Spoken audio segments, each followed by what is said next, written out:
जय माता की, सभी को राम राम। आइए मैं आपको ज्योतिष में या कुंडली में होने वाले कुछ तलाक योगों के बारे में बताता हूँ। तलाक योगों की जानकारी देता हूँ और जो जानकारी देता हूँ कि कुंडली में कौन कौन से ग्रह तलाक करवाते हैं या तलाक योग बनता है। वैसे तो बहुत सारे योग होते हैं ज्योतिष के अंदर, पर मैं कुछ 4-5 योगों के बारे में आपको बताता हूँ। 4-5 योगों के बारे में मैं आपको जानकारी देता हूँ। जब भी हम कुंडली मिलाते हैं, सबसे पहले हम देखते हैं गुण मिलान, गुण कितने मिल रहे हैं। कुंडली के अंदर कम से कम 18 गुण जरूर मिले। 18 गुण से कम अगर मिल रहे हैं तो शादी नहीं करनी है, शादी नहीं करनी चाहिए। हमेशा 18 गुणों से ऊपर गुण हो और 32 तक, 32 से ज़्यादा गुण भी कष्टकारी रहते हैं। 18 के बाद और 32 तक, यानी कि 32 से कम जो भी गुण मिलते हैं वो सर्वश्रेष्ठ रहते हैं, अच्छे रहते हैं। तो मैं कुछ योगों के बारे में आपको बता रहा हूँ। मान लो बच्चे के गुण मिल गए 22, 25, 28 या 30 और उसके बावजूद भी तलाक हो रहे हैं, ऐसा क्यों होता है? ऐसा क्यों? सबसे पहले कुंडली का हम सप्तम स्थान देखते हैं, जो कि वैवाहिक जीवन का स्थान है, और साथ में देखनी होती है नवमांस कुंडली, जो विशेष है विवाह के लिए, शादी के लिए। अगर मैं लगन कुंडली की बात करूं तो लगन कुंडली के अंदर सप्तम स्थान वैवाहिक जीवन का स्थान है, जहां से हमारा वैवाहिक जीवन व्यतीत होता है, निर्वाह होता है, और हमारे जीवन साथी के साथ हमारी बॉन्डिंग कैसी रहती है, कैसा संतान सुख मिलता है, ये हर चीज़ आती है इन 12 भावों में। परंतु वैवाहिक जीवन का जो स्थान है वो सबसे महत्वपूर्ण है वैवाहिक जीवन के लिए। तो मानो सपोज करो गुण मिल गए 18 या 18 से गुण से ऊपर गुण मिल गए 22, 25, 30, उसके बाद तलाक क्यों होते हैं? जब भी कुंडली में जहां जहां से ग्रहों की दृष्टि का संबंध सप्तम स्थान से पड़ता है, या सप्तम स्थान में कोई भी क्रूर ग्रह विराजमान होता है, जैसे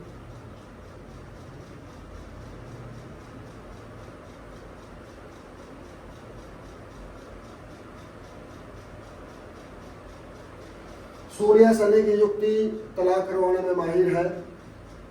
अकेला ग्रह क्रूर ग्रह सप्तम स्थान में अगर आता है तो वो बहुत कम तलाक करवाता है। जहां 2 ग्रहों का संबंध होता है या सप्तम स्थान में 2 ग्रह विराजमान होते हैं, या कोई भी एक ग्रह बैठ करके दूसरे क्रूर ग्रह की दृष्टि सप्तम स्थान के ऊपर पड़ती है, तब जाके तलाक योग बनता है। अब जैसे ये सूर्य शनि की युक्ति है, ये तलाक करवाने में बड़ी माहिर है। पति पत्नी के अंदर इतना तनाव का माहौल बनता है, इतने लड़ाई झगड़े रहते हैं, क्योंकि ज्योतिष में सूर्य पिता है और शनि पुत्र, परंतु ज्योतिष में एक दूसरे के एंटी है, कट्टर शत्रु है। ऐसी कुंडली वाले अपने पति और पत्नी का संबंध अच्छा नहीं रहता, और ज्यादातर किसी रूप में कोई शक का दायरा लेकर के तनाव का माहौल बनता है, लड़ाइयाँ होती है, कोई ना किसी प्रकार की कोई शक दोनों के मन में पैदा होती है, या लड़के के मन में पैदा होती है, लड़की के मन में किसी प्रकार की कोई शक पैदा होती है, जो तलाक तक ले जाती है, तलाक का कारण बनाती है। तो सूर्य शनि की युक्ति भी तलाक करवाने में बड़ी माहिर है। अगर मैं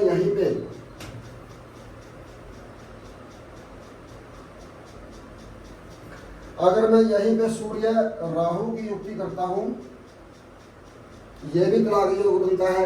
सूर्य राहु जब भी यहाँ पे आएगा तलाक योग बनता है। सूर्य के साथ अगर मंगल आएगा, मंगल भी तलाक का कारण बनता है। और मान लो यहां से हम सूर्य को हटा देते हैं, यह भी तलाक का कारण बनता है।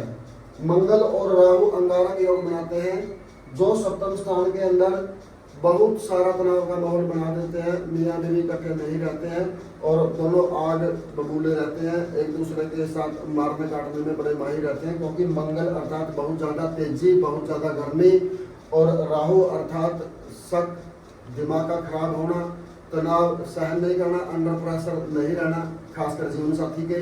तो ये सारी चीजें ग्रह यहाँ पे देते हैं। एक योग बनता है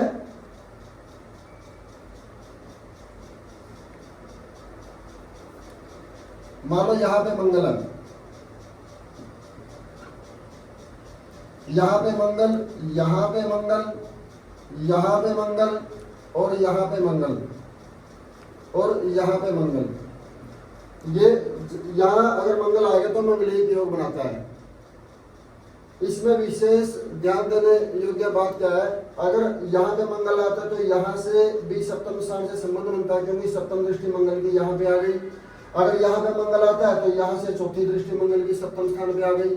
अगर यहाँ पे मंगल आता है तो यहाँ से अष्टम दृष्टि मंगल की सप्तम स्थान पे आ गई, जो कि वैवाहिक जीवन के अंदर बहुत ज्यादा प्रॉब्लम उत्पन्न करती है, बहुत ज्यादा तनाव का माहौल बनाती है और हेल्थ इशू बड़ी जल्दी जल्दी बनाती है जीवन साथी के जीवन में। यहाँ का अकेला यहाँ का मंगल एक ऐसा है जो सब मंगली तो है, ये नहीं है कि मंगली की नहीं है, परंतु यहाँ का मंगल ज्यादातर सप्तम स्थान के ऊपर दुष्प्रभाव नहीं डालता। क्यों? क्योंकि यहाँ से मंगल का किसी भी रूप में संबंध सप्तम स्थान से नहीं है, अर्थात अष्टम स्थान का मंगल ज्यादा घातक नहीं होता अकेला मंगल अगर यहाँ पे विराजमान है तो। इसलिए मैं यहाँ से मान लो इसको हटा देता हूँ। और अकेला मंगल अगर इन स्थानों में से मंगल किसी भी स्थान में विराजमान हो, क्योंकि हर जगह से संबंध सप्तम स्थान से हो गया, तो ये जीवन साथी के जीवन में कभी मेरी टांग में दर्द है, कभी पीठ में दर्द है, कभी सिर में दर्द है, कभी प्रेगनेंसी नहीं हो रही है, अगर हो रही है तो बार बार मिसकैरेज हो रहे हैं, एग बढ़ने में प्रॉब्लम आती है, जो गर्भाशय के अंदर एग बनता है वो एग बढ़ने में बड़ी प्रॉब्लम आती है। यहाँ पे अगर मंगल अकेला आता है तो तलाक तक नहीं लेके जाएगा, पर हेल्थ इशू इतने होंगे कि पूरे जीवन आप दवाई खत्म नहीं कर सकते, डॉक्टर के चक्कर लगाते ही रहोगे, इतनी प्रॉब्लम में डाल देता है मंगल। अगर मंगल के साथ किसी भी क्रूर ग्रह का संबंध आता है, मान लो यहाँ पे शनि का आ गया या सूर्य का आ गया या राहु का आ गया, ये तलाक करवाने में बड़ा माहिर है और करवा देता है हमेशा।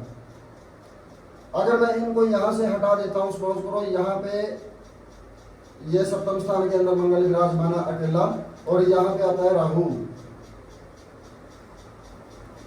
ये बहुत विशेष महत्व ध्यान देने योग्य योग है, जो हर ज्योतिषी नहीं देख पाता, ये बड़ी बड़ी की बात है।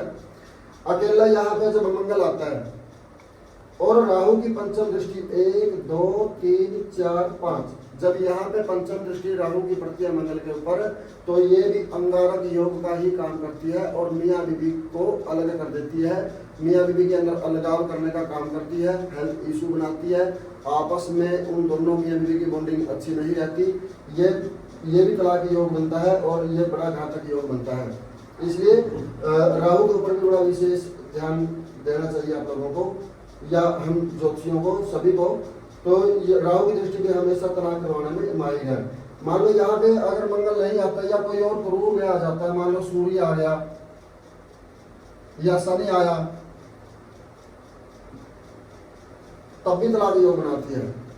अगर यहाँ पे अकेला सूर्य है, राहु की दृष्टि पड़ रही है, तब भी तलाक योग बनेगा। अगर यहाँ पे सूर्य की बजाय अकेला शनि है और राहु की दृष्टि पड़ गई, तब भी तलाक योग बनेगा। ऐसे ऐसे बहुत सारे योग हैं जो तलाक करवाते हैं।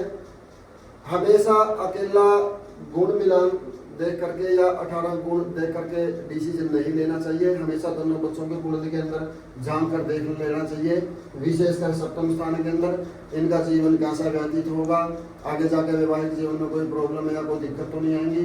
और 2-3 चीजें होती हैं छोटी छोटी, उनके बारे में भी आपको आगे बताऊंगा, जैसे नाड़ी दोष है, भूकुट दोष है, ये बड़े विशेष है 2 दोष, इनके ऊपर भी ध्यान देना चाहिए, इनके ऊपर मैं अलग से वीडियो बनाऊंगा आप लोगों के लिए देखना। और जैसे गुण हो गया, नमाज कुंडली के अंदर सप्तम स्थान कैसा है, तो ये सारी मैं वीडियो अलग अलग बना के डालूंगा, आप देखना। और ये मैंने कुछ तलाक योगों के बारे में आपको बताया, मैं उम्मीद करूंगा कि आपको ये पसंद आए होंगे। और आगे अपने जीवन में जब भी आप किसी की कुंडली देखोगे तो ये अपने जीवन में मतलब इनके ऊपर रिसर्च करोगे, देखोगे, और जब भी आप दूसरों के बारे में बताओगे तो इन चीज़ों के ऊपर आप विशेष ध्यान दोगे। तो मैं उम्मीद रखता हूँ आप मेरे चैनल पर अगर नए हैं तो मेरे चैनल को सब्सक्राइब करें, कमेंट करें, शेयर करें। धन्यवाद। जय माता की।